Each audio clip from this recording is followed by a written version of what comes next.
All right, let's dive right in.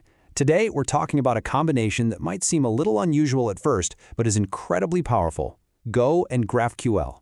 We're going to explore this unique architectural philosophy that makes them one of the most solid ways to build APIs today. So I know what you might be thinking. Why on earth would you build a GraphQL API in Go? I mean, when you think GraphQL, your brain probably jumps straight to Node.js, right? The whole JavaScript ecosystem. Go, with its super strict typing and, let's face it, kind of blunt personality, might feel like a weird choice. But what we're going to see is that its rigidity is actually its biggest superpower here. Okay, so to really get this whole thing, you have to understand a concept that the Go community calls brutalism. Think of it as a design philosophy. It is all about function over form. It's not trying to be clever or fancy. It's about being stable, explicit, and just effective. It's solid, it's blunt, and it works. This idea is the key to everything else we're going to talk about. So here's our game plan. We'll see how Go and GraphQL actually meet. We'll talk about a huge shift called the code gen revolution. Then we'll tackle the dreaded N+1 problem, figure out how to build the Supergraph for scale, lock down the endpoint, and finally ask the big question: what really is the Go advantage? First up, let's talk about the biggest hurdle you'd hit right out of the gate. How do you actually connect a GraphQL schema, which is your contract, to Go's super strong type system, without just drowning in boilerplate code or spooky runtime magic? This is where the whole game changed. So the early Go libraries for GraphQL, they leaned really heavily on reflection, and that led to this, the dreaded map string interface thing. Anybody who's written Go knows this is a huge anti-pattern. It's slow, it's completely type unsafe, and it is an absolute nightmare to debug. It basically throws away the main reason you chose Go in the first place. And look, you don't have to take my word for it. The developer community felt this pain. This quote from a user on Reddit just hits the nail on the head. The old way, the code-first way, where you tried to define your schema in Go code, it just felt wrong. It was like swimming upstream against the entire philosophy of the language. And the solution was a total paradigm shift. It was a move to schema-first. And the library that really championed this was gql. Now, instead of writing Go code to generate a schema, you write your GraphQL schema first. That's your source of truth. Then gql comes in and generates all the type-safe Go code and interfaces for you. All you have to do is fill in the logic. Your schema is the contract, and the Go compiler makes damn sure you stick to it. This is pure Go brutalism. It's explicit, it's safe, and it's built to last. All right, let's move on to the next big challenge. And this one's a classic. It's GraphQL's most famous, or maybe infamous, performance pitfall. It doesn't matter what language you're using, if you're building a serious GraphQL API, you have to solve the N+1 query problem. So what the heck is it? Well, imagine you ask for a list of, say, 100 blog posts, and for each post you also ask for the author's name. A really simple, naive server is going to do one query to get the 100 posts, and then it's going to do 100 more queries, one for each author. That's 101 trips to the database. It will absolutely grind your performance to a halt.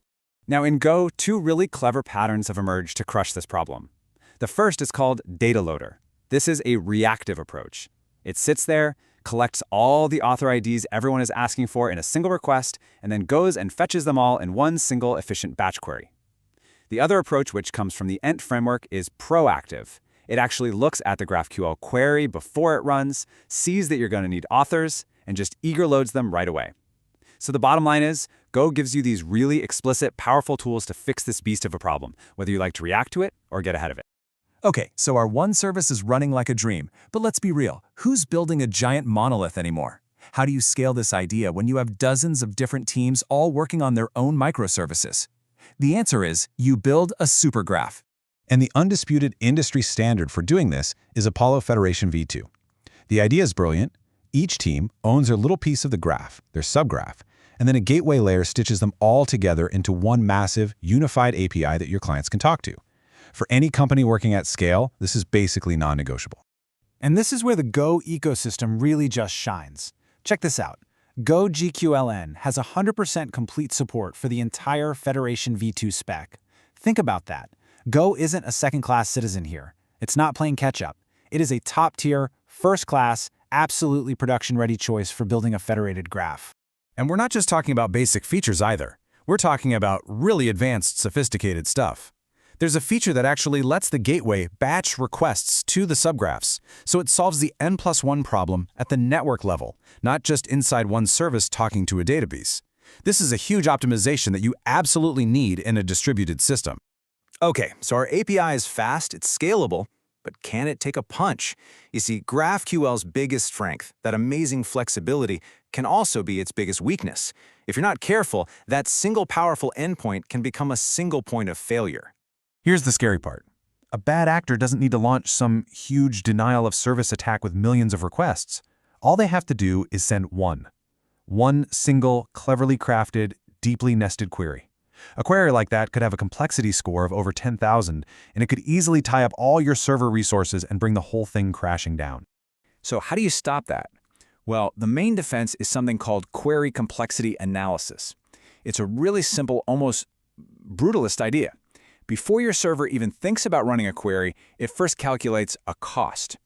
Every field, every level of depth adds to the score. If that final score is higher than a limit you've set, the query is just rejected. Flat out. It's simple, blunt, and incredibly effective. And the production readiness of the Go ecosystem doesn't stop there. Seriously, it's got mature, battle-tested solutions for everything you need. You want observability? There's OpenTelemetry integration. You need authorization? You can use schema directives right on your fields. Complex access control? It hooks into policy engines. You need to make sure your data rights are safe? You get transactional mutations. It is a complete enterprise-grade package. So let's bring this all home. We've seen how Go handles code generation, performance, scaling, security. What's the common thread running through all of it? Well, it all comes back to that core philosophy we started with, Go brutalism. This quote just nails it. It perfectly captures the why. GraphQL, at its heart, is a contract.